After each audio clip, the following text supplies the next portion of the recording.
Today's guest is Richard Harbridge. He's the Chief Technology Officer at 2to-Lead, and he's been a trusted technology advisor for many companies. Richard is also a Microsoft MVP for Microsoft 365, a speaker at conferences. He does webinars. He speaks at user groups. He's just all around a very knowledgeable individual. I saw him not that long ago at a conference. Just fantastic session. So I'm really pleased that you've chosen to join me today, Richard. Well, thanks for having me. It's always nice to chat, learn a little bit together, and see what insights we can come up with. Well, for those who have not met you, had a chance to hang out with you, talk about yourself, talk about your background, where you're from, who you are, and what you do. Sure. So I'm a Chief Technology Officer, as mentioned. I help run, this is my third company that I've owned and built up. Very excited about it because I'm hoping to be here 50 years from now, trying to prove the world can change for the better. The idea behind it is to be generous with consulting and services and prove that there's a more conscientious and generous way to do it. And, where I started is, like most people, I found technology interesting in high school, but didn't really know what I wanted to do. Got a program as a government grant program to run your own business. So I did that with a friend and learned really quickly, whatever you think you're going to do isn't what you end up doing. We had planned to build websites for people, and we ended up building at one point email signatures for people because that's what resonated. Like people needed that. So that was a good lesson. And then in college, I loved business analysis. I loved the idea of like you could have business, but it could be digital. Like you could figure out how to like map that to technology and find solutions there. I still love that. It's still my biggest passion. And then I started working this thing called SharePoint because I loved websites. Clearly, what found that people at the time weren't really building a lot of public websites. It wasn't really the same type of business. So I saw that you could do these internal enterprise websites, and that was such a cool idea. And it was so easy. And I was like, this is like a game changer because, internal websites are all about function. They're all about like information, right? It wasn't like a public website where you're trying to do all sorts of different things. You have multiple goals. Now, of course, they've changed since, internets and everything has evolved. But at the time, it was just, very enjoyable, a hard job. I worked very, very long hours, was not irregular to work like 80 hours. I learned later in life that there's a difference between like, healthy work and kind of being taken advantage of, but it when you go through something like that, nothing really phases you or worries you in the future because you're pretty confident and self-assured. And so I do appreciate that I got that out of there. And then just over the years, what ends up happening is I find that there's this balance where you feel like you're not growing. You're happy, you like your role. And anytime I felt that, I just forced myself to go do something different, try something harder, a director role, a manager role, or, going to the US and working in the US. I worked in the Northeast US for 6-7 years. And so just doing different things, the next thing, and eventually, from leading teams to practice management to, leading entire areas of business, and then eventually to leading entire businesses. So that's kind of like the quick mapping of how I've kind of grown over the years to now help organizations and the companies that I work with help organizations do more with technology. So rewinding a little bit, you mentioned you had your own company in high school. You said in high school, did you always know you wanted to do something technically? I think I'm the laziest business owner in that I don't like running businesses, and I'll always say that. But I think in life you get opportunities based on what you create around yourself, right? And when you have the freedom of owning a business, even when you're working somewhere else. So as an example, at certain times in my career, I would work like full time somewhere, and I'd find just not challenging enough, probably again, because the way I worked when I first started at these crazy long hours. And so I would, do some speaking. I'd go to user groups and I'd do that. And then, through that, you'd meet some people and they'd have some needs and you'd be like, I can help you solve that problem. You take a vacation day, you go spend a day with them, you help solve, some issues and that sort of thing. And so you start to create your own little businesses. And so I felt always that the only thing that ever made me feel challenged enough in my career has been consulting. I like services because you're working with different customers. The situations are harder. There's not as much consistency. And I kind of get bored. I mean, I loved working in enterprise, but like once you build the scaffolding and you develop it, you're kind of maintaining, you're feeding the engine. And at least in the places that I worked, I didn't feel that same sort of challenge. And so I kept feeling the gravity well, right, of consulting, but then I'd burn myself a little bit out, right, every few years, and then kind of go back and forth. And so two things I think happened that changed. Everyone changes a little bit, but two bigger changes. The first one is I actually didn't find communities, conferences, things like that useful, because you learn, a lot of us learn by reading and writing, looking at stuff online, things like that. And I found I could do that much faster. I still do things at like 3x speed, on videos and recordings and stuff. I just enjoy it. It's easier for me, 3.5. Sometimes I can't get high enough. And so I have to use special tools that speed up the videos. And I'll actually do that. So everyone's a little different.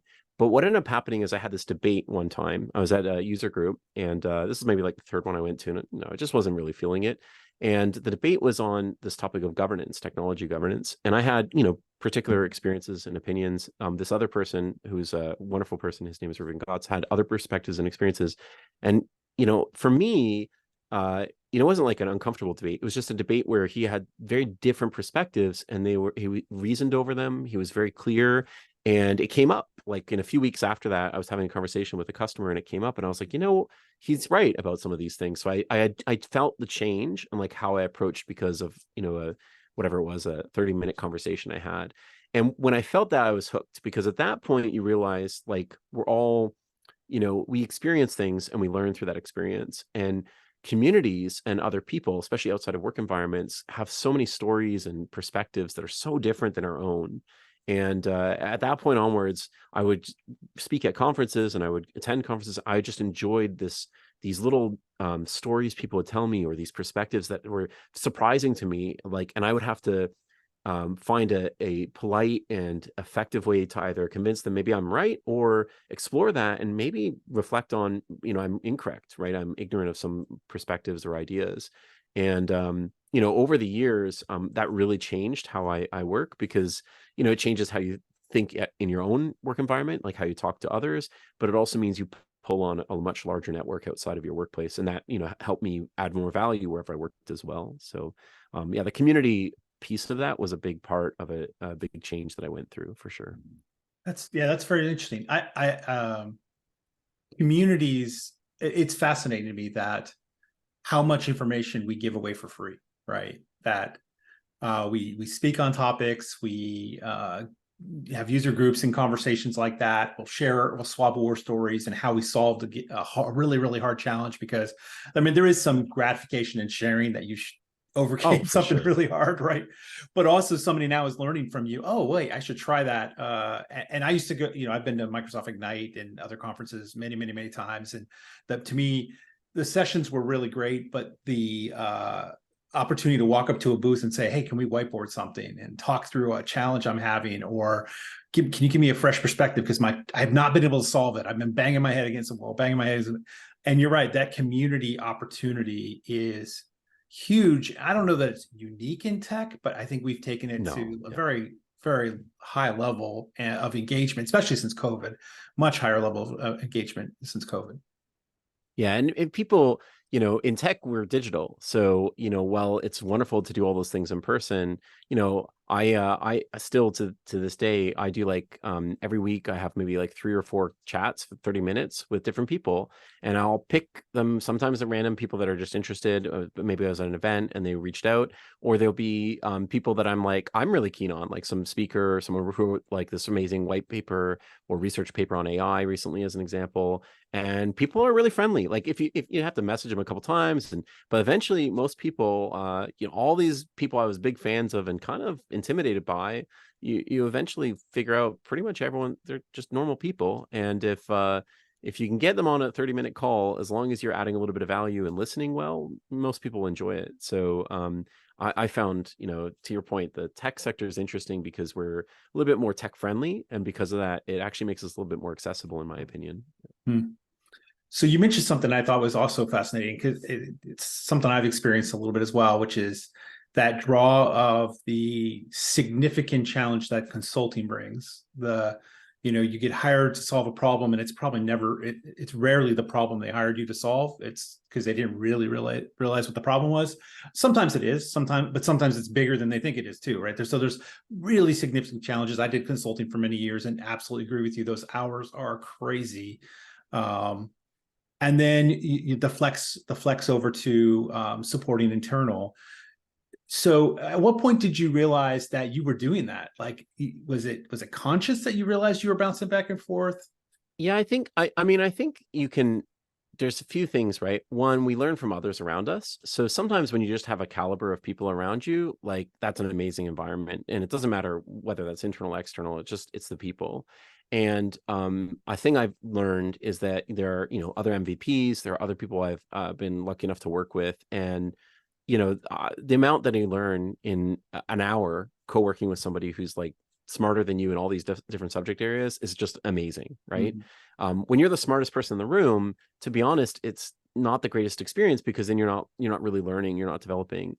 Now the trick with consulting is a lot of times you are supposed to be the smartest person in the room when it comes to whatever that tech is. You may have read about it the night before or right or whatever, and you're trying your best to like catch up because we all have different experiences and skills. But at the end of the day, like you're supposed to be that. So I really always love that comparison where, what I want is to not be the smartest person in the room, which you get a lot with these internal meetings and other dynamics. And a lot of my customers have stakeholders who are much smarter than me at the specific categories. And then at the same time, I have to be, excellent because that's what people are paying a premium dollar for. So I love that pressure that it created. And you can definitely there's cultures that sometimes have that internally. But again, I just found personally that happened more in consulting. Outside of the people, the other thing that consulting I think gives a little bit is its value, right? So the consulting I've done in my career has not been commodity work. Not that it's enjoyable work. It just doesn't fit me. I like to do what we call high value work, which is the work that's either front leading. So it's a newer technology that maybe people haven't developed the practices and the patterns for success. Or it could be that it's just a really challenging, like there's almost like a business consulting, management consulting layer to it. And I found that enjoyable because even when I wasn't learning about the tech, I'd be learning about processes or leadership or change management or other patterns. And similarly, sometimes when I felt like I wasn't learning about those other things, I'd be learning about some interesting tech. And so, yeah, I've always found that I haven't been able to find that as much in internal, even when you're internally consulting in organizations, if you will, like an internal role, because there's not enough variety, right? Small customer, this industry, that industry, government versus like private sector, moving fast in fintech or something. And, like you get these really interesting dynamics. And again, I'm learning about an industry, right? Now I'm learning about something else. So I've been addicted to learning my entire career. And I've found rewards as I learned more. So it's like self-reinforcing. Well, I like that aspect of consulting that you mentioned, which is you're going to work for a company to solve a specific problem in an industry you may never have done work in before, right? Totally. The technical problem, but now you need to understand the business and what it is they do, whether it's like agriculture or, like you said, fintech or something. And you're like, wow, let's give it a shot, right? And I love that about IT. Period. So Yes. in my IT career, I've loved that I can move around, whether it's consulting or internal, and the mission is always different. And now I got a whole, okay, great. I know my tech job, but now I understand it within the scope of what it means to the people that it's affecting. And that is such a joy to figure out how I can impact them positively.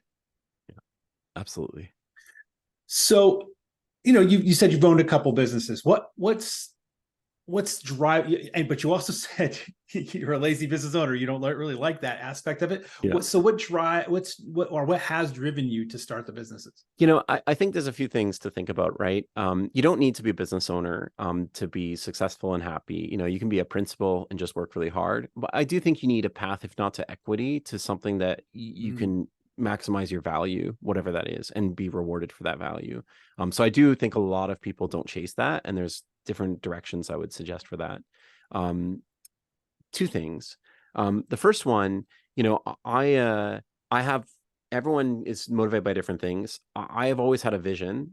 It take too long to explain on this, but the short of it is, years ago, I met this person who ran a marketing consulting company, and then had moved on from that, and he just did free consulting. So he would go to these larger companies, and he was amazing at advertising, and he would do free services that they would be absolutely all for, but they would have to change their programs, recycling programs, employee support programs, like actually do things that are really positive, like, and they wouldn't pay him, and he wouldn't take payment. I mean, he said that there's gifts and stuff he couldn't avoid, but like, he's like, at the end of the day, like, I just wanted to make the world better, and I felt like I've been successful in life, and I want to do that. So that was kind of my North Star that forced me to change. And because I want to make the world better, in my instance, it's about generosity and conscientiousness in business, and I'm trying to achieve certain things there to prove that there's a better way of doing those things. So that's like what I want to do. And the only way I can achieve that is if people will go out of their way to be themselves in their way they orchestrate their business, generous and conscientious, because they're either inspired by me, or because I literally can say, like, you want this, I'll give it to you, but you have to do these things for it. And it's not about money, as an example. So that has always helped me champion that. And because of that, that's led multiple times where I'm like, I can only achieve that level of professional acclaim that I might need to do the kinds of things he was doing if I'm at a certain stage of growth and things like that. Now, the reason I bring up the business ownership is I've learned the hard way. We all have our own business horror stories.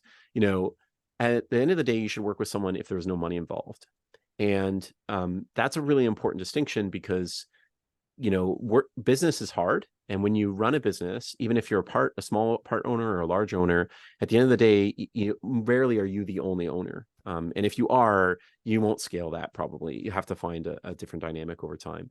So I've always liked running businesses with others, but you got to find people that, like, if there's no money involved, I would want to work with this person. They're just like infectious, they're hardworking, they have something about them that just is great. And then you just challenge each other with your own gaps, right? And because of that, I'm really self deprecating at times, where, like, I'm really bad at these things. Like, I know I'm wearing these hats right now, but like, they don't fit well. And this is a risk we should address at some point in the business. And as long as I think you're transparent with that, you can kind of get away with being a bad owner in some ways, because you're constantly shifting that work so you can scale and grow around yourself. So yeah, I should be clear that I think that's the way I think of ownership, is that I wish I was just an individual contributor, but the things I want to achieve, I feel like I need to have enough influence, not just for value and compensation and all the things that lead to success in personal lives, but because of this, like, North Star goal that I have to achieve. Yeah, I could see how, with your North Star goal, equity from a company, right, not just a paycheck from a company, would benefit greatly towards giving you the recognition that you're doing it yourself, right? You're eating your own dog food in that respect, and also the financial wherewithal to be able to do it for free with those terms, Exactly. right? And just test stuff. Like, there's so many ideas. You're like, you have all these ideas, but if you never test them, there's so many things I thought were amazing ideas, and then I learned, oh, that's my idea, but not everyone thinks like I do, and it doesn't really that not everyone cares about that passion or that thing. And so yeah, you just learn what's more scalable, what's more sustainable, and what are just great ideas that are situational versus longer term. Yeah. Because I happen to know you're passionate about AI, because that's a Yes. big Oh, I thing love that AI. I've heard you speak on recently. I'm curious, how did it catch your interest? Look, I think if you're in tech, you fall in love in digital or tech for a specific reason. I fell in love with websites, and in the internet, when I was younger, and I always just found that connection, the things, the barriers that removed, the transforming effects that I got to see were amazing. And that happened over decades, right? And what we're seeing with mobile and with mobile apps, I think happened over a shorter period, but still decades. And now we see is a thing with AI. And I do truly think the post-generative AI era, we're going to see this change happen over years, not decades. And so for me, like, this is the time, like, I can't think of another tech category, to be honest, that anyone should do besides AI. It's so impactful in the near term. and it needs stewardship, it needs leadership, it needs the right approach. And that of course is situational, and there's lots more guidance there. But I feel like both individually I can't ignore it, and it's critical for where we are as a society and as industries to understand it and to advance it. So yeah, it's we think of waves. In tech careers, you ride waves, right? So I wrote a SharePoint wave around intranets and things like that, and that did me great.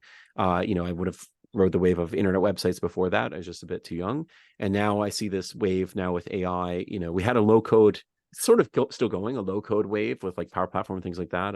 I've been a part of that wave, but this wave of AI dwarfs these other ones that I've seen. And so I'm like, even if I fall off that wave, I'd love to, go as high as I can with it while I, again, hopefully uplift others, right? Help other people ride that wave a little bit better with me, because it's it's very disruptive, right? Any major technology like this, and the difference of decades to years is a big one. And I think that's the thing that I'm concerned about. Is I think we'll figure out a lot of, I'm very optimistic that we'll figure out a lot of stuff.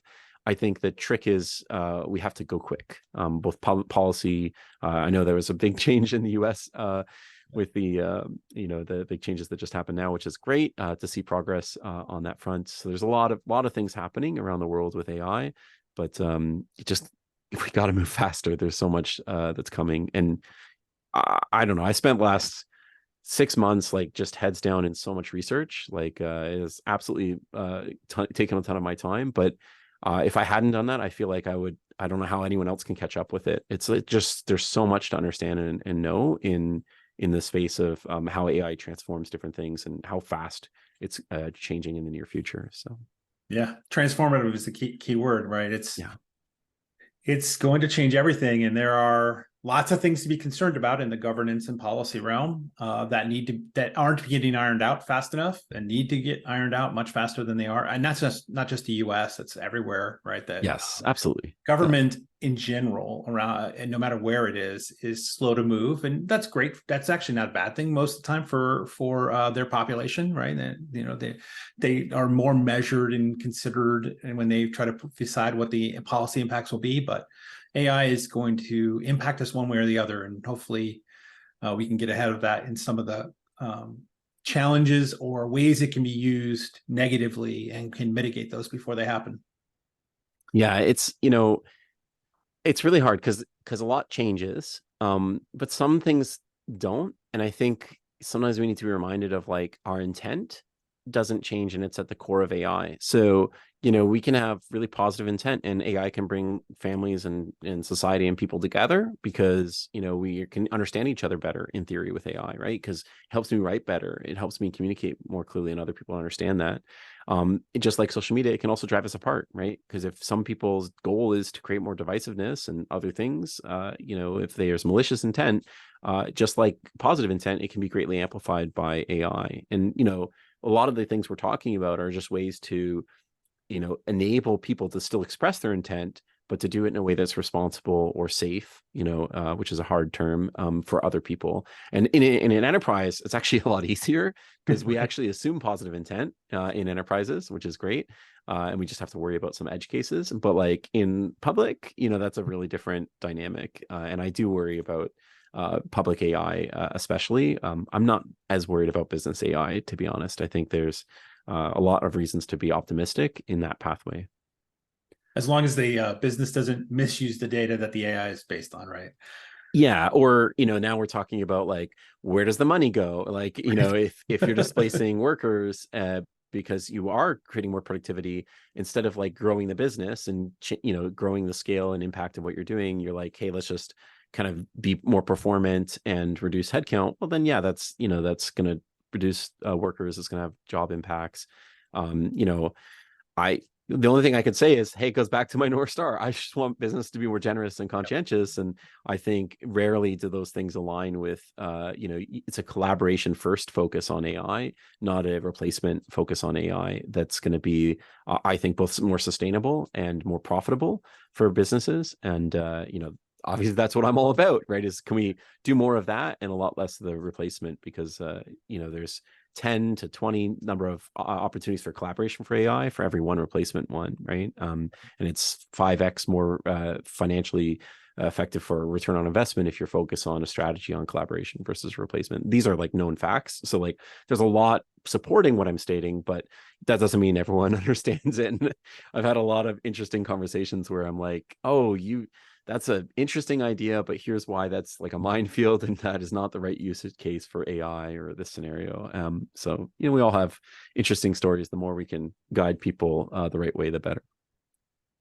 So, Richard, as you've gone through your career, what's something you've witnessed that you went, man, I wish we didn't do it that way, or I wish I had the power to change that. And maybe today we say, Richard, you have that power. What would you change that would? And of course, I already heard your North Star, right? So it's probably going to align with that. But it is, what would you? Yeah. So what would you change that would be for the better in our career? I think there's two things that I've seen. One pattern I've never loved is you're so close to being able to help someone. You have the power, you have the knowledge, you have the skill, and there's something blocking you from helping that person, that individual, that organization, right? This happened a lot in consulting, where like, I know it's only going to take a half hour of my time. I don't even mind spending that on my own time to just do this thing to help somebody out. But I know if I do that, that's something that the business wants to charge a change request for or whatever. And I always hated that. I always really struggled. I've always been bad at that because I am very generous. I'm an MVP. I like to share. I like to help. So I always struggled with, bumping heads with, owners of companies and things like that, because there are methods in consulting that I never loved. And I feel like if you see a pathway to solve it, just solve it. And look, just be honest, tell the customer you did these extra things, and then summarize them at some point in the project and see if the customer wants to pay for them or not. And you'd be surprised. A lot of customers have no problem with that. Like, they'll say, yeah, do a CR for that later. But it's a better way of working, because then you're solving the problem, building a better relationship, and that customer will be with you for many more years. Anyways, I think there's lots of reasons that it's not good to focus on short term, and we do that sometimes. And that could be spread in all sorts of other industries, right? Other scenarios where we think short term, and there's like systems that are meant for positive things, like to grow the business and to do things, but sometimes common sense should rule over that, and we should trust our team members to make those judgment calls, especially when the threshold's so minor, like a few hours here or there. So that I always struggled with. The other one that I've always struggled with, and this is just more of a personal thing, I hate single point values and things like that. So this is what I mean. A lot of times in work, we say like, this is going to take me X hours. But what we actually do is we do some mental gymnastics in our head, and we say, okay, it could take me as long as this, it could take me as short as this, and so on and so forth. And what ends up happening is we share one word because we're used to that. Like, here's a number, here's a date, here's a whatever. And all of our business, every business runs off of this, like, especially in services and professional work, like if we're not talking about like building widgets, like at the end of the day, we make judgments on estimates all the time. And then we triage all those estimates and priorities based on level of effort and things like that. But we're using like only a small percentage of the information, because if we all just shared ranges, always, just never say one number. When my wife asks me how long is something going to take me, I give a range. I say, I don't know, between like 11 at night and 1 in the morning, I'll be done. Like, it's just, life is good if you give a range. My son wants something, I'll be like, look, it's the likelihood is this, because like the reality is in life, especially in work environments, we have all this work we're doing. If we can communicate, like, the range is huge, right? It's between 10 hours and 3 days. All of a sudden they might say, well, that's too big of a range. That's a great discussion. I can narrow that range, but I need something. I need more information. I need to do this, this gate check. I need to do like some assessment. I need to do whatever the pattern is. And that dialogue that we are having now is what you want, right? That's the collaboration value, right, in an org. And so my other big pain point and mistake is, for years, I would do like everyone does. You give them a single point value, whether it's a price in a SAL, a statement of work, whether it's like an estimate on a widget you're building. And I wish I had always stuck. Now I do, of course, we've done that for years, but like, do a range all the time. And we get in trouble, hey, why'd you give me a range on these numbers for like an RFP response or something? And we're like, great question. This is why it's a range right now. Like, anyone who says a number is not lying or anything. They're not telling you the whole picture. At least let us tell you like the full picture. You want to pick a number there, pick the highest one. go for it. That gives you more budget, and we can all, deliver under budget and look great. But at the end of the day, like range. Don't do one value. Yeah. That's an amazing. I having been in consulting and made my fair share of estimates, both internal and external. I had never thought that through before, and that's a fantastic idea that I will implement immediately. There you go. Yeah. And maybe my wife's waiting for me right now. I have to give her a range of when she might expect to see me. But I like that, because you're right. It is never truly absolutes. We are making judgment calls in our head about what the likelihood of this or non-likelihood of that, and even not accounting for factors we don't know, right? Whereas Totally. it truly is a range. And I think that's why, honestly, as a software developer, I think that's why Agile took off, right? Because Agile, that's way out front, never gives a date. It just says, whatever you most need, we'll do first, right? Until the Yes. money runs out. Until the money runs out. We'll always give you what you most need first. Now, I think there are some distinct problems with that, certainly within the government space where I work, because government doesn't budget like that. They need definitive scope and cost.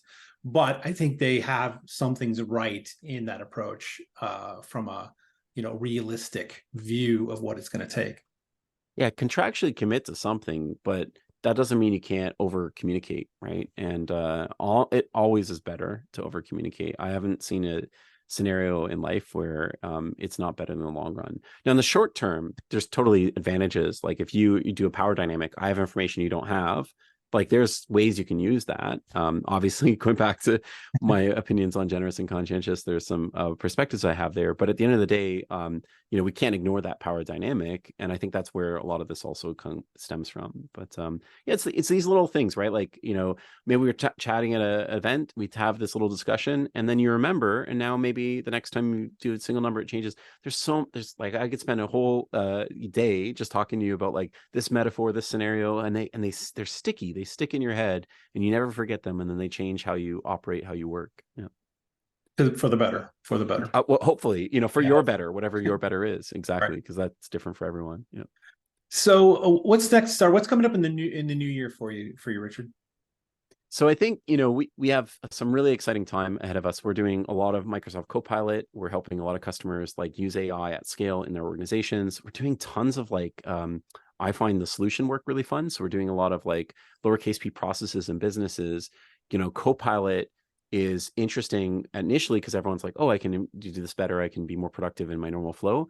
But then you start to realize, well, the more we can pull digital stuff in, like, this system and that system, you can do everything, with this AI agent, and you can have that AI agent automate some tasks in those other systems for you, right? Allowing you to do more with less. So plugins have been a really exciting space for us. I think we're going to do a lot more of that in the new year. If you're yourself are playing with development or architecting solutions and stuff in Copilot, that's exciting. And then the other big one is we're managing this change. There's a lot to be said. They have this thing called Copilot Labs, which is now available. Very exciting. Has like prompt repository suggestions, things like that, like how to use these tools.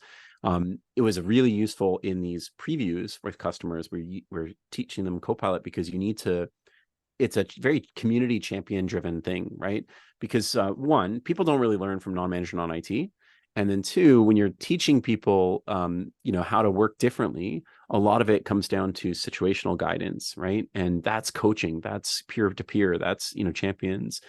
So we'll probably be doing a ton of work helping customers who just don't have great champion programs. They don't have like 2023 champion, which is different than if just have a champion, because now you can rotate people in and out. Or, they don't have badges where you should see somewhere on the employee's picture, like, I'm a champion for this, ask me about it, right? Things like that to encourage spread of information, people reaching out to each other. So there's just so much stuff we can do to make change management better. And, if you don't manage this change, there's a dip in productivity. It's very frustrating. And so your goal is to make the dip shallow and short. And if we can do that in a safe environment, like, training or pilots or whatever, like that's the best outcome, right, for organizations and the people affected by AI. So yeah, that'll be every day, every week will probably be mostly those projects and some smattering of Microsoft Viva, employee experience, intranets, all the normal stuff around it. But I'm pretty sure AI is going to take most of the time and attention for myself and